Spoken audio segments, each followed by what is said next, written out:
I want to start this week's podcast by looking back at something that was said on last week's podcast, and thanks to Giampolo Mazzone on Twitter for bringing this to our attention. We must have a huge following in Italy or something, but he said, and I quote, "We're going to Tynecastle, a place where a lot of chaos, a lot of randomness can creep into the game. The qualifier there is that they still have Shanklin, so he could still score 2 goals, and Hart comes out with a ninja kick on a through ball and gets a red card. So there's still a lot of variance built into this game." Ominous words, says Giampolo. Those were James's words on last week's podcast, I do believe. And I mean, James, in terms of the game against Hearts, the 2-0 loss against Hearts, this was a game where everything that could have gone wrong went wrong for Celtic. All the randomness of football in one game, in one half, you could say, came up and bit Celtic in the ass as they had an opportunity to go top of the league with Rangers losing to Motherwell the day before. They go to Hearts. They have a man sent off. They miss a penalty. That's Adamina's first ever penalty that he's ever missed in his professional career. Yang is sent off for a red card that is a red card once in a blue moon. And then a penalty, which is not a penalty, is given. And it's just everything that is wrong with Scottish refereeing goes against Celtic, and they lose the game. And suddenly they're still in the exact same position as they were, second in the table. I love your optimism because it can always get worse. We could have had two more red cards or something like that. No, it was one of those games where first of all I need to start with just how horrible Hearts are. I just it disgusts me that we lost that game. Just how pathetic and they were basically everything that I expected them to be. Um, and how kind of overstated their quality is this season. It's infuriating to me. But um, I mean, we had more shots, more xG, um, for more possession. All of this, and this was with being a man down after 16 minutes. So and this is supposedly the third best team in the league, and I we were talking about this before we went live about how inefficient live betting can be in football, and one of the hobbies I have. And I looked at the odds as the you know red card was being adjudicated in VAR, and we were still effectively 3-2 favorites after being a man down um, for the remainder of the game. And in fairness, given the way the game played out, that probably wasn't such a bad pricing for that at the time. So yeah, lots of just crazy stuff. You know, it's I think there's some interesting conversation about the tactical setup that we ended up going towards, which I don't know if you've rewatched it yet, Al, but I mean, to me, it looked like a 4-2-3 once Kyogo came on, which that's even ballsier than the infamous 4-3-2 that we went against Rangers. And again, despite that, despite basically abdicating the midfield against a team that has one extra player, they still couldn't really do anything of substance against us. Um, so yeah, it was just a cluster F, and really disappointing given the opportunity that we had. Now, I will say that this goes back to why it's not catastrophic. It's not, we're still in coin flip territory, probably, as I talked about last week, is that Rangers also had a cluster F of negative variance against Motherwell. I mean, they had, including their penalty, I think they had close to 4 in XG and only scored 1 goal. And they basically had no post shot XG outside of Tavernier's um, penalty that he made. So it wasn't because they were having difficulty, creating chances or dominating possession or any of that. It was just one of these games where either the opposition keeper stands on the head or some combination, and none of your players can finish, and they all hit the bar or get launched into the 10th row, that kind of thing. Um, so it just happened that both teams had weird negative variance on the same weekend, and you know, we might see more of this as the pressure cooker keeps turning up over the last, what are we down to, 9 games now? Yeah, I mean, Alan, there are some things you can't legislate for, and this is where I sort of have a small bit of sympathy for Brendan Rodgers, even though I have been quite critical of his role to play in this season as a whole. But I mean, you cannot legislate for a foul from Yang, which I've never seen bar Nani back in like the Champions League in like 2007 or something was the last time I saw a red card like this. You cannot legislate for a referee making a decision like that, having the VAR team look at that, and then the Iwata handball, which by the way is supposed to have been gotten rid of this year. Those sort of handballs we were told would not be given as handballs this season. You do have Dermot Gallagher doing what he does in agreeing with every single decision that the referee made. And I'm not one, as everybody who listens to this podcast and the regular knows, to blame the referee for the inefficiency within the team. But it's undeniable, as Brendan Rodgers said after the game, that those refereeing decisions impacted the game to a complete negative degree on Celtic's behalf. And if people think I'm being biased, I'll throw in it that Celtic's penalty, that wasn't a penalty either. You know, that was a joke shop of a decision. It's just it's beyond belief and beyond frustrating that referees, especially VAR referees who have the benefit of seeing these decisions multiple times, can still come to these sort of decisions. Well, you say it beggars belief. I mean, you know, Well, that's true. It doesn't it actually. doesn't It's beg a, not. it doesn't beg a belief. It It's doesn't. unbelievable, but believable at the same It time. doesn't beg a belief. So two things. One is that because of the whole nature of how Scottish football administers referees, it's inevitable you're going to get a level of incompetence that is probably out of kilter with the professionalism of the league that they're adjudicating, simply by the fact that they're part time is a red flag immediately. I mean that one simple fact is that you've got part time referees refereeing full time professionals at the highest level, elite level in that country. That is just ridiculous.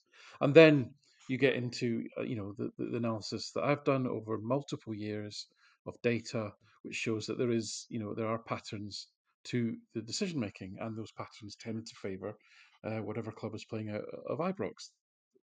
That is what it is. So, and that the flip side to that is that obviously because of the nature of Scottish football, it's Celtic that will sometimes suffer because of that, because they're the ones that are challenging with that club. And the reasons for that are probably varied and complex. But what I do know is that the SFA do little or nothing to mitigate the potential reasons for that, in terms of, um, you know, people talking on Twitter about you don't even have a register of interests. You don't even have a register of whether it be commercial, which club you support, or where you were born, etc.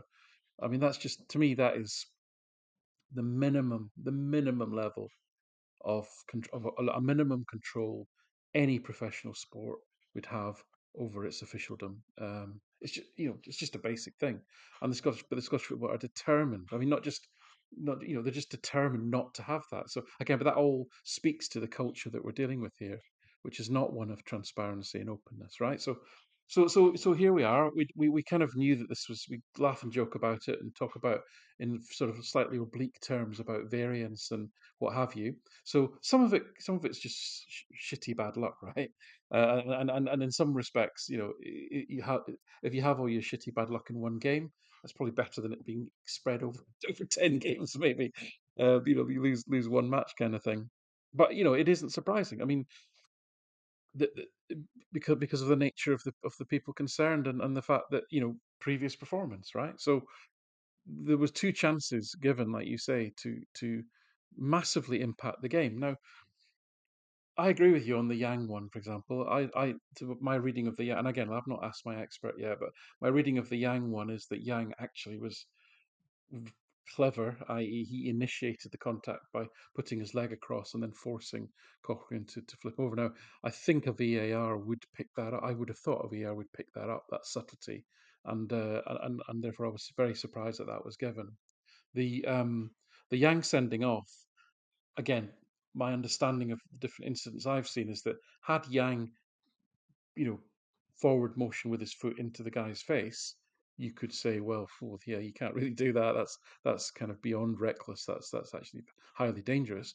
But when it's the player throwing his head at at the guy's foot, that's I would say that's sufficient mitigation. And that, but also, was Robertson's decision of it's a foul and it's a yellow card, was that a mistake that you felt that was so ridiculous you had to override it?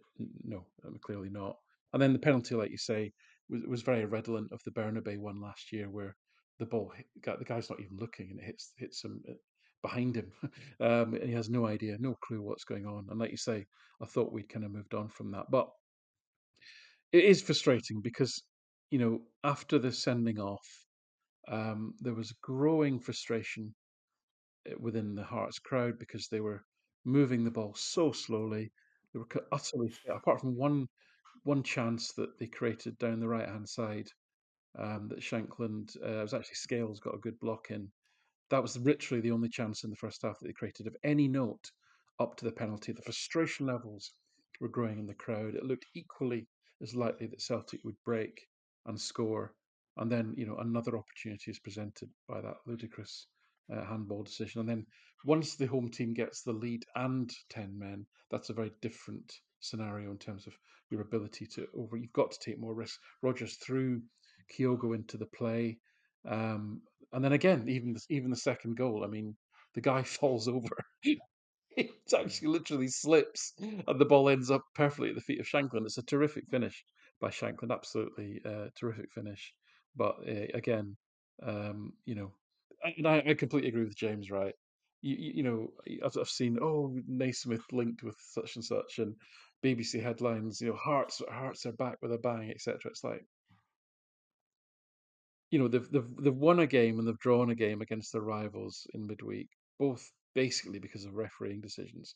Have essentially been outplayed by all the metrics in both games, chances, XG, all of that, and yet they're sitting on 4 points, and that's pretty much the story of their season. Yeah. Now they're benefiting from really two things. One is that, of course, they should be challenging for third. Of course, they should. But the other two teams that should be challenging for third, Hibs and Aberdeen, are absolutely dreadful. Aberdeen, in particular, are just shocking, given the squad of players that they've got. And the second thing is, they're getting just positive variance, and have been for quite some time. They're overperforming their XG. They're not conceding the goals they should concede, or anything like. And I don't know that Hearts will be another Naismith will be another case of Barry Robson, but I'm more minded to think that than think that he's some sort of great messiah, because the numbers just don't stack up. But listen, we expected this, we got it. Um, the best I can say about it is that it has a galvanizing effect on the team again in terms of just that whole sort of siege mentality and togetherness. Mm. Yeah, the one of the reasons I don't tend to get into refereeing discussions is because I always feel like you should be able to find a way to get past, especially considering Celtic's dominance. But in this game in particular, it was inescapable. If you get a man sent off, what was it, 12 minutes in, you're fighting an uphill battle there regardless, and then you get a penalty given against you that is not a penalty, then you're fighting a double uphill battle. But in terms of Celtic's performance, we'll just dive into that. There's one piece of play that really wanted me to throw my shoe at the TV, and this is symptomatic of Celtic all season long. And I know, Alan, you were saying that they're trying to get the ball forward too quickly at times, but it's the Shanklin goal that was disallowed, for offside. Iwata had the ball. He carried it forward. He had an option to his left the entire way from his own box to the halfway line. The entire way. He could have given the ball 5 or 6 times. He dawdles on it 5 or 6 times. And eventually, out of lack of communication that there's someone behind him or just lack of awareness from his part, he gets intercepted. They go up and score. And luckily for VAR in this case, it was marginally offside. And I would say it was like if I were VAR, I probably would have given it. Microscopically. I probably would have given it. But it's just crazy. It drove me insane because like this is your opportunity in midfield, and you go and do something that stupid that I think that's almost a droppable offence because you could have cost at that point in the game before Hearts had scored their second goal. Celtic were on the uprise, and all of a sudden now all of the momentum was lost because of that one stupid mistake that's so easily fixed that it's not like this is what I mean by some things you can't legislate for. Brendan Rodgers cannot legislate for Tomoki Iwata doing that. That's the sort of thing that really drives me mad watching Celtic is just stupid decisions from players that should know better than that. Well, you've not surprised me at Enda that you've picked up on that and not how Liam Scales defended for that second goal. So if you want to Well, pick, the second goal, if you want to pick, if you want to pick, if you want to pick the good ones out of that. hang on, But listen, hang on a second. let's go I'm back not to doing the usual. let's go I'm back not to doing the Iwata. usual Liam Scales PR thing here. But it's Cameron Carter Vickers that loses man, not Liam No. Scales. There's two problems. One is that again, and this is what I've been talking about with Scales, he might win his headers, and he did win that header, but it's where the ball goes. It's not controlled. He headed it straight to an opponent, right? Then, rather than, which is what Celtic has been doing quite well, which is saying to Hearts, right, we'll stay in shape in defence, and are you good enough to break us down? No, you're not. He then rushed out. He gets bloody walked around by Shankland, who's slower than me, right? And then of course it's all open then. So that was terrible defending. But Iwata, that was a horrible moment. Iwata's other blind spot, which happened twice. The one thing that really triggered me that he did twice was when actually Celtic played their way out. Iwata then played the ball to somebody under pressure, like I think it was Ida on one side, might have been Taylor on the other. I can't remember exactly. And and then he got the ball. He got the ball back, and then essentially he had the pitch in front of him. And rather than play forward, and rather than play into the space, he then gave the ball back to the person who was essentially trapped on the touchline. And every chance for Celtic to get forward was a prisoner in that game. You had to take every forward chance you got, and twice he did that, and it's because his natural instinct is always to take the safe option. And that has its pluses and minuses, and that his defensive numbers are very good, but in terms of you know can you actually progress the ball, and you need to when you've got three, especially if you've got three quick forwards on the pitch, then you're just going to slow the team down. So yeah, there was a few triggering moments in the game, I have to say, but you were always going to get that when you're struggling with 10 men, I guess. Yeah, well, that's what I mean. It's hard to be overly critical of the overall structure of Celtic because I mean they had to do something. They had to figure out things on the pitch, but that just didn't that bit didn't need to be figured out. That was Well, just a that was simple awful 5 yard play. It pass was to the awful play. left Yeah, hand yeah, side. yeah. But James, you mentioned the shape that Rogers went into in the second half when he brought Kyogo on. Was it the first or second half he brought Kyogo? I think it was Second half, the yeah. second half. Yeah, Second half, yeah, he came yeah. on. So what changed in terms of the structure from what you could see? Well, I think, and Alan, you'll know better, but I think we went more towards a 4-3-2 when it initially happened, when we went the man down with Ida and Maeda up top. And then once Kyogo came on, we basically almost went 4-1-1-3 or four. I mean, we were just throwing people forward. So, O'Reilly, I think, was the nominal second midfielder, but he was pushing forward a lot. And then, you basically had, I think the thought was Maeda would get forward on the wing and then drop into the midfield um, when we get into a defensive shape. But that's, I, to Alan's point, I love being aggressive, but I think there are times to do it. And um, I think we could have played for a month in a relatively defensive 4-3-2 shape, and Hearts were not going to score against us. They are dreadful in being able to create chances from a central perspective, and even from a wide perspective. Um, so my preference would have been, let them have the ball.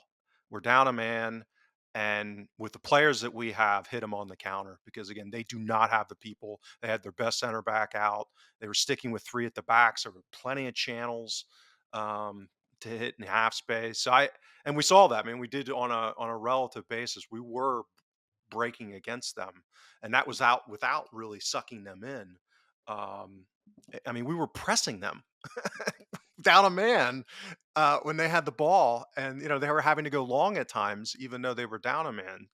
And so I get it. Like there was a reason that we were doing it. It's just my preference would have been, particularly earlier on, um, before we went down the goal, to, like I said, draw them in and hit them on the counter. But even having said that, I mean, we still created enough going forward that very easily, without the ridiculous penalty, could have been at least a draw, if not, us pulling it out. So yeah, just frustrating. Yeah, shout out to Dyson Maida, who has done the Scott Brown and could grow hair this entire time and just has chosen to be bald. It's a ballsy sort of way to go, but listen, I think he surprised us all with a little lock of hair growing this weekend, but unfortunately, it didn't translate to him being any better on the ball. It's true. What was interesting, Alan, was when Kyogo was on, there did seem to be a little bit of a link up between him and Ida. Like he was dropping in, and there was a couple of dummy runs that Kyogo had made where the ball went to Ida, and it was sort of a 1-2 sort of situation. Like it definitely showed that there might be scope there for that if it is needed. Yeah, I mean, Kyogo was terrific, really, when he came on. I mean, he's a bit chaotic, right? I mean, you can see when he gets the ball, if there's an option for an easy pass, he just doesn't take it. He tries to do something a bit more difficult all the time, which can be a bit wearing. But in this game, it was almost like you wanted somebody to create a bit of chaos on their final third, and he actually did that, and in surprising ways.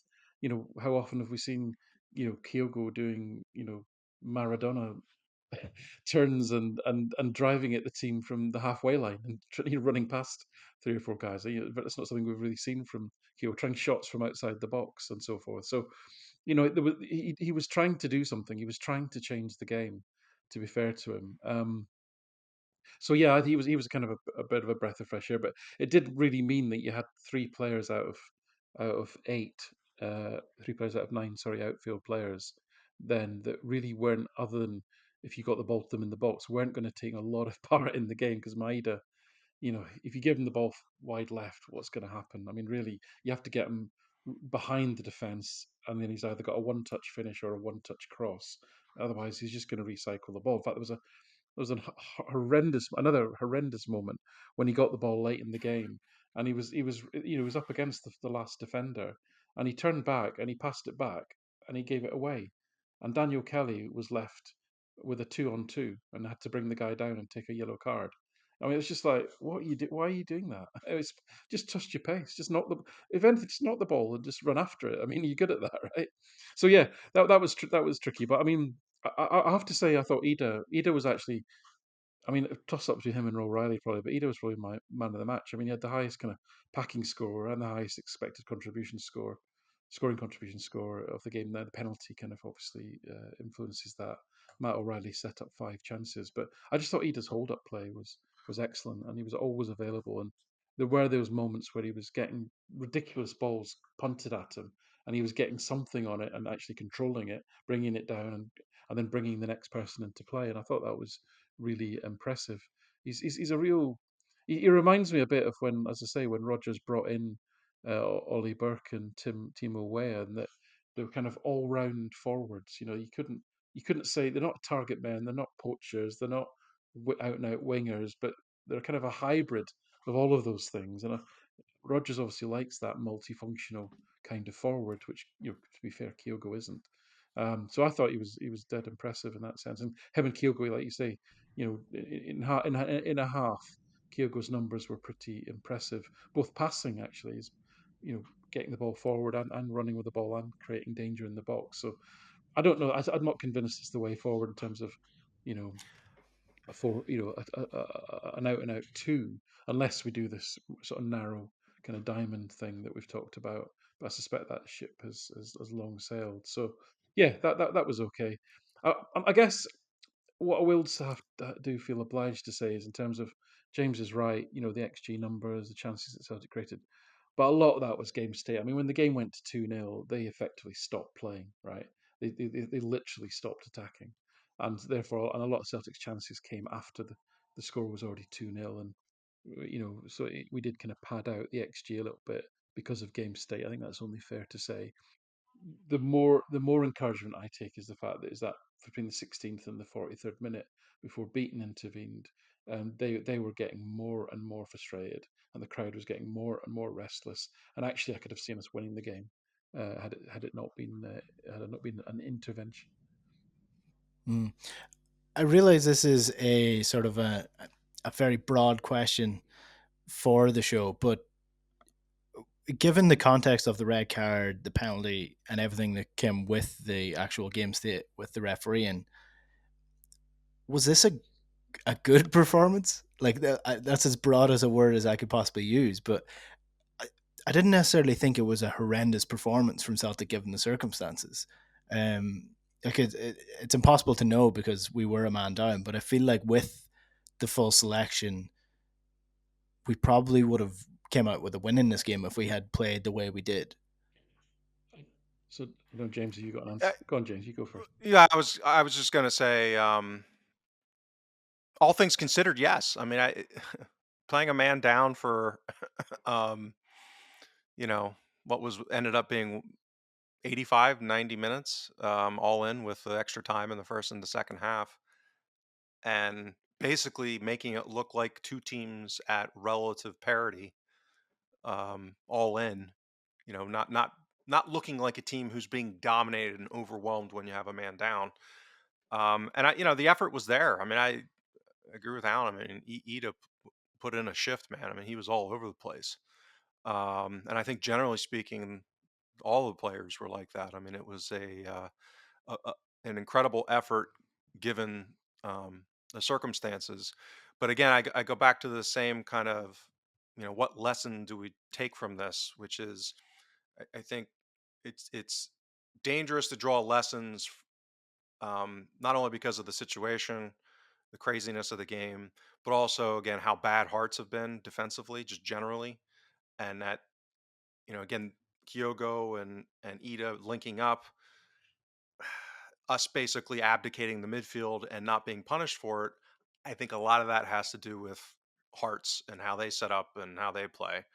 So I don't think it's necessarily transferable. So the idea of again going back to this 4-4-1-1 or 4-2-3-1 with Kyogo and Ida playing together would really make me nervous. Obviously, now we've got the added delight of not knowing what's going to go on with Cal McGregor with his Achilles. I guess that's what I've read. He's got an ailment with. So, but yeah, I think given the circumstances and what happened in the 16th minute, it was you know a pretty good performance overall. Mm. Yeah,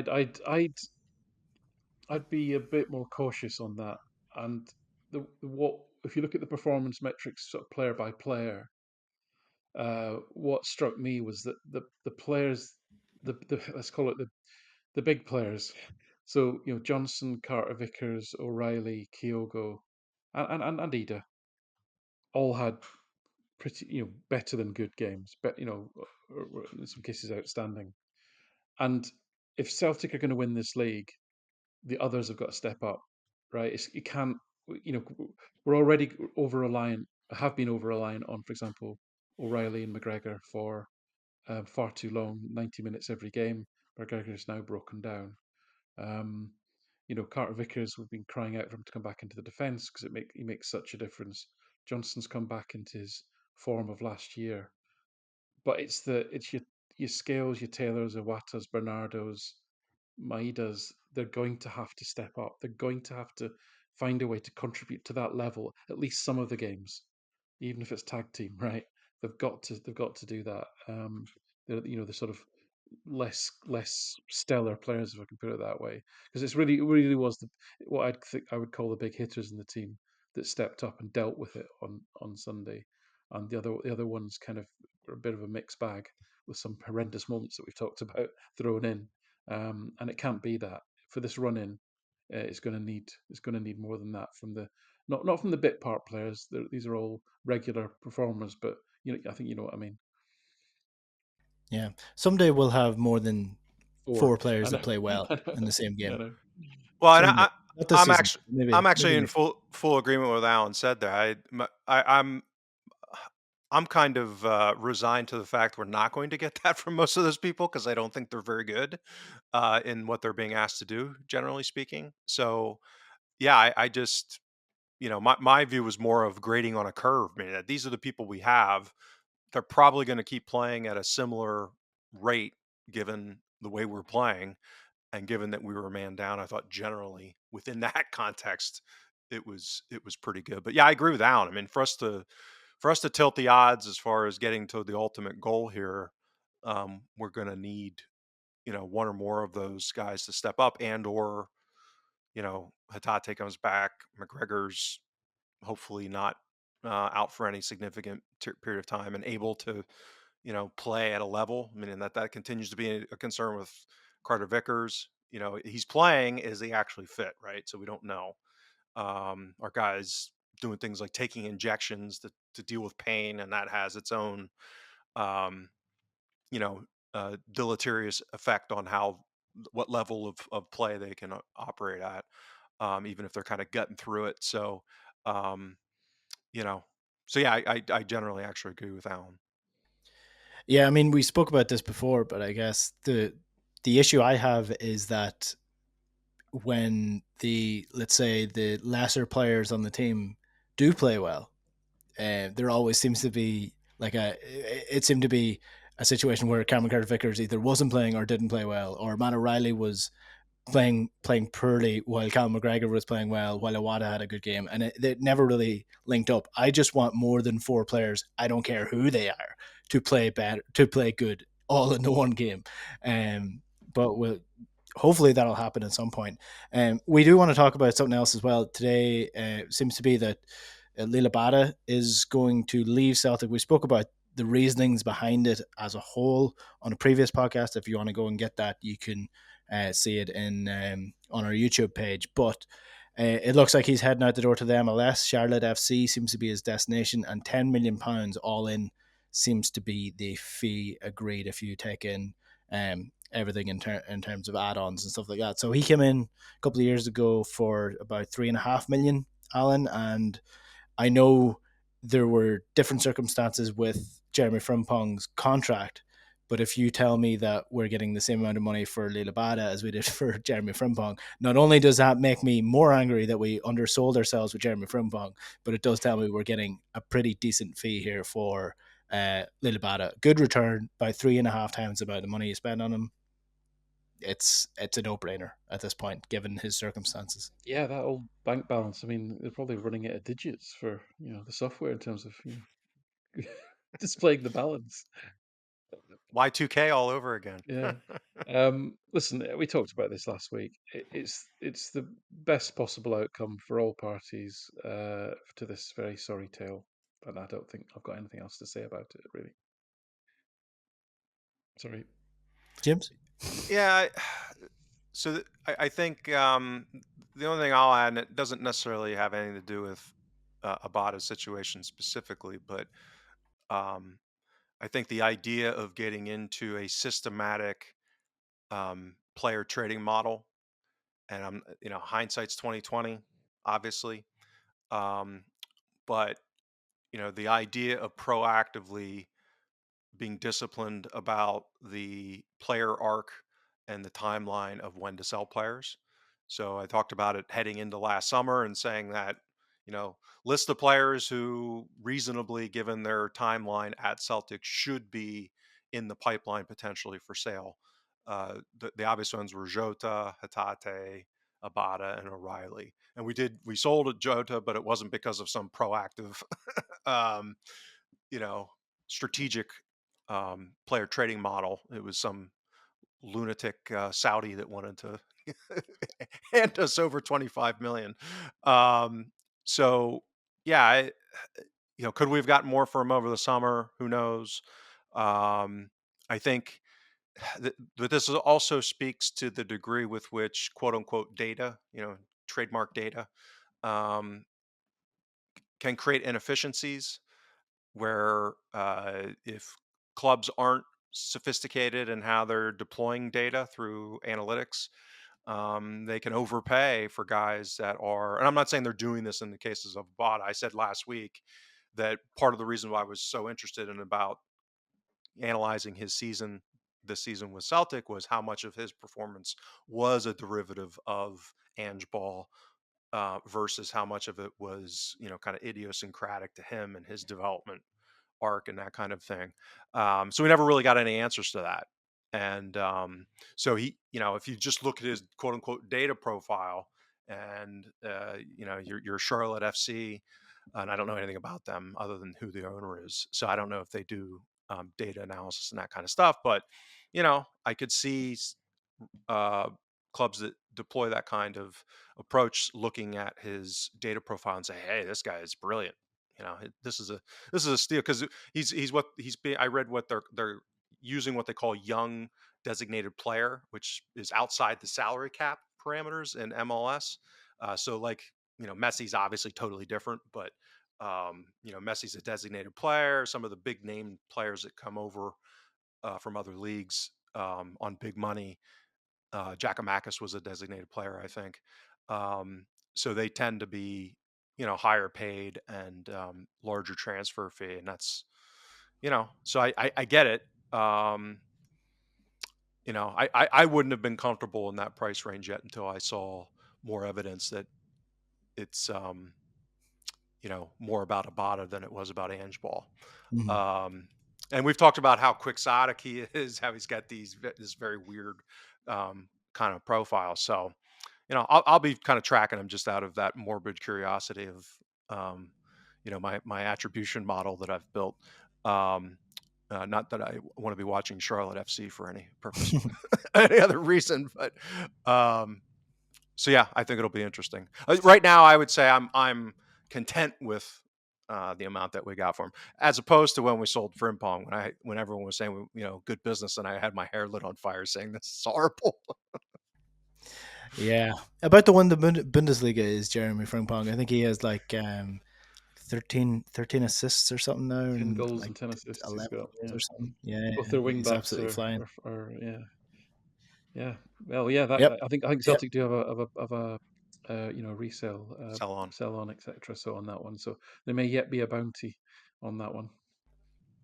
Yeah. Well, if Real Madrid are looking at Alfonso Davies at the minute, so if they want a new right back as well in the same sort of model as Alfonso Davies, I'd say Jeremy Frimpong's probably right up on the list of players who could suit that role. But yeah, we'll wait and see what happens his career anyway. But good luck to Liel Abada if and when he does leave the club.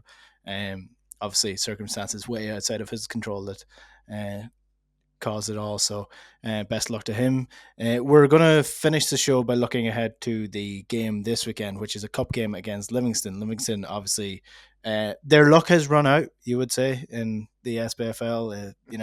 You can, in fairness to them, you can only the model that they have is successful, but only to for a certain degree. At some point, there generally does have to be some sort of development other than relying solely on your pitch being twice as small as everyone else's and it being freezing cold and having big men on the pitch. Sometimes you do have to develop that game plan. They didn't. So I mean they're doing quite well to be at this point in the cup. So how are we feeling about the cup game this weekend? I mean it's a perfect opportunity to bounce back.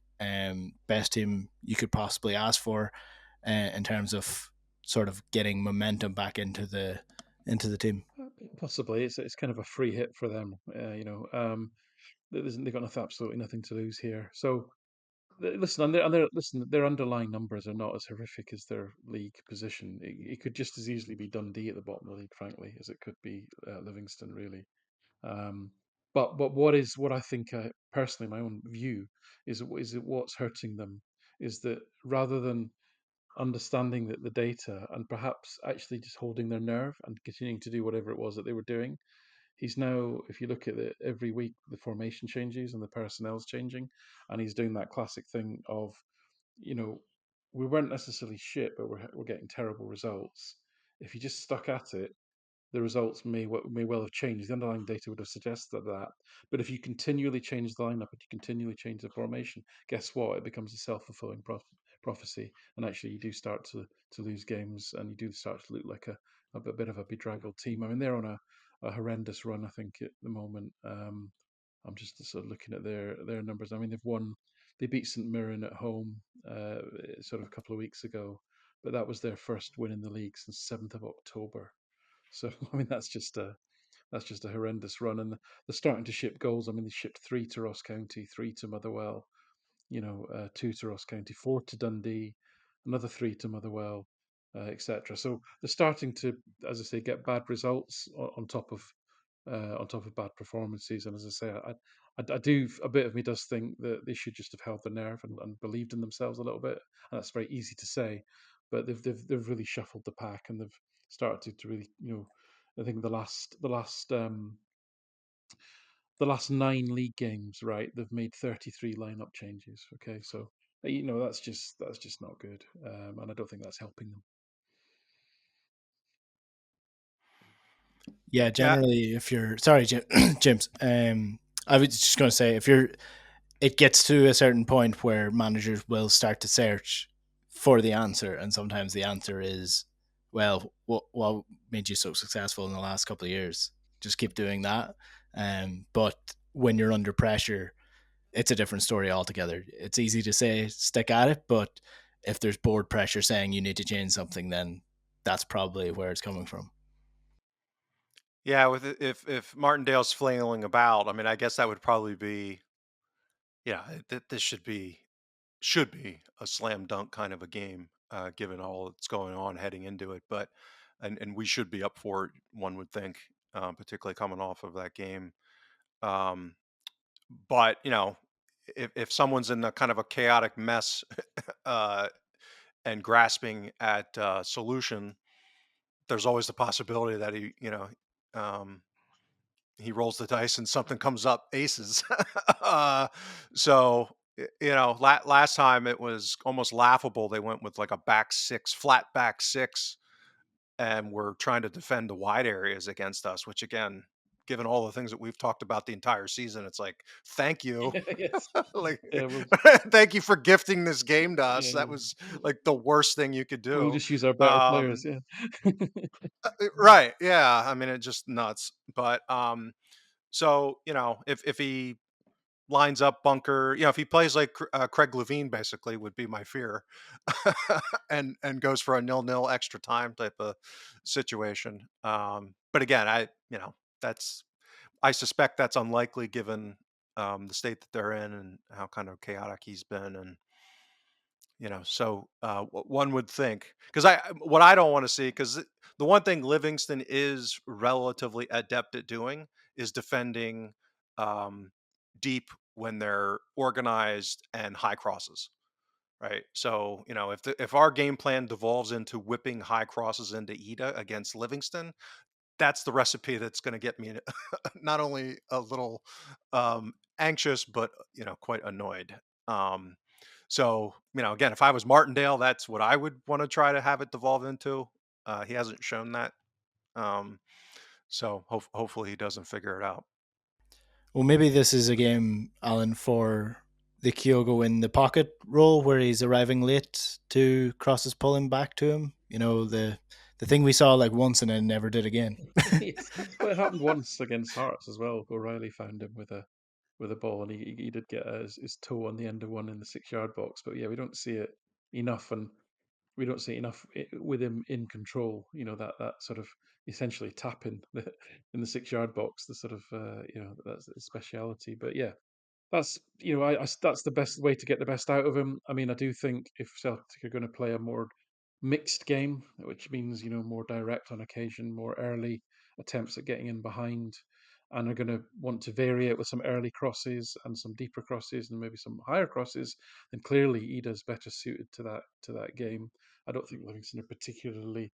I wouldn't be as worried as James in that sense. I'm not sure that there is any more or less adept at defending that than any other team in terms of the quality of the defenders that they've got. And as I say, they are sort of flailing around at the moment in terms of selection. So if they could continue to flail around, then I think Celtic should obviously win. And but yeah, as I say, I'm you got to be confident, I guess. Yeah. Anything else before we finish up? Anything you just want to chat through? No, I mean, health. I mean, we just really need Hatate and McGregor back and fit. So hopefully, um, by the end of the international break, that was an abstraction for a while here, but it's rapidly approaching now. And I don't think that the fixtures heading up to that are all that daunting. So, um, on a relative basis. So, Yeah, well, you can kind of see a light. yeah, I come back to I think every game's equally as risky in a sense. Well, I agree, Only but because, yeah, I don't have confidence in what performance Celtic are going to produce. Really. agree with Yeah. that. Agree with that. But it's, we don't have a Derby, and we're kind of done with the Hibs and the Hearts and the Aberdeen, where they actually have some talent of finishers that can really hurt us. So that's more what I'm what I'm Yeah. what Yeah. I'm Yeah. referencing. But I agree with you. Like, my confidence level that Craig Levine's not going to take points off of us and I'm going to rip my hair out, is nowhere near where it should be. But I at least see a glimmer of light at the end of the tunnel.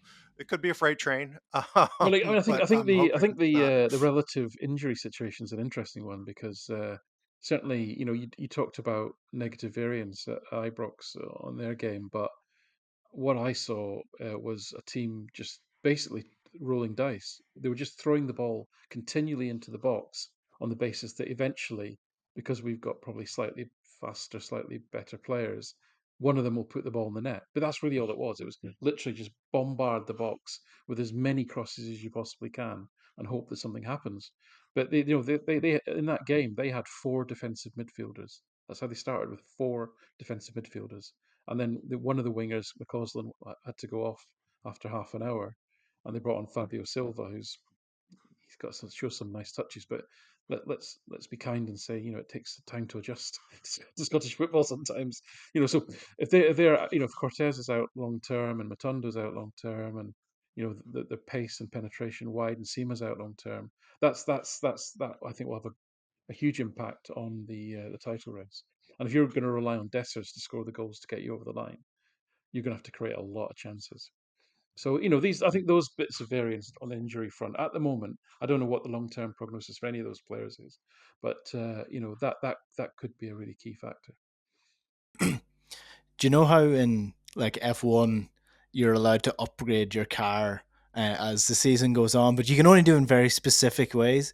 I sort of wish football had a rule where if you have all these injuries, you're allowed to bring in one player, but the rule is that he has to have previously played for you, and you can only use it like once. Imagine the difference it would make if Celtic could just pull Aaron Moy out of retirement right now, just for the final Yeah. games of the season, just to see us through. Um, I would like, even just thinking about the wasted talent of Jota, like over in Saudi Arabia, and like just not wanted over there, and the difference he would make. But there's no point in wasting time thinking about what ifs and what could have been. But yeah, God, what could have been with Jota this season if we were able to just bring him back and forget everything happened. Yeah, and then Um, the balance in the bank would have been nearly 50 million, and that wouldn't do. well, I know, yeah. And then what would the shareholders do? Yeah. What would the shareholders do? Look, I think that's where we'll park the show for this week. We'll be back next week looking at the Livingston game. Hopefully, it'll be looking at a win. Every time I say that, we seem to do something to mess up the game. So hopefully, that's not putting a jinx on the team going forward. If you want to get this podcast, it's available wherever you get your podcasts. And if you want the video, do be sure to subscribe to the channel, and you'll get notified every time a video goes live. And do get involved in the comments, drop a like as well, and we'll chat to you then. Good luck.